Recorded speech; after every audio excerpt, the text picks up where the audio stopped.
bounces out of Don Jaime. Pass the begin, moving a party out. So now is Bringer of Rain. Bringer of Rain, the leader by about 2 lengths. Don Jaime in second, 3 lengths away in third. Flying G alongside Port Lady Boss, then followed by Star Quality and Precious and Cool is the early trailer. We've got Bringer of Rain by Oralang moving up now the outside is Flying G. Don Jaime draws back in third, Lady Boss in fourth. Then comes Star Quality and Precious and Cool. And that's still Bringer of Rain by Abaranek. And on the outside is Flying G.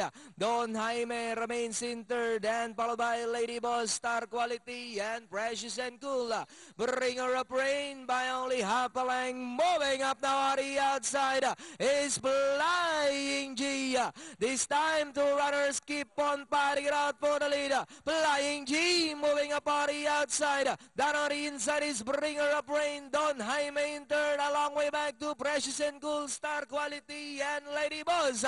As they come down at the last 150.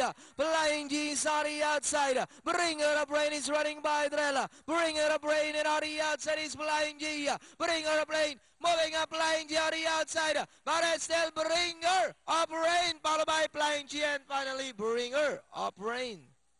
Flying G, then comes Don Jaime. Precious and Cool. Maganda yung lundag nung nalamadong Flying G. So 3-4-2-1 ang datingan natin dyan. 3-4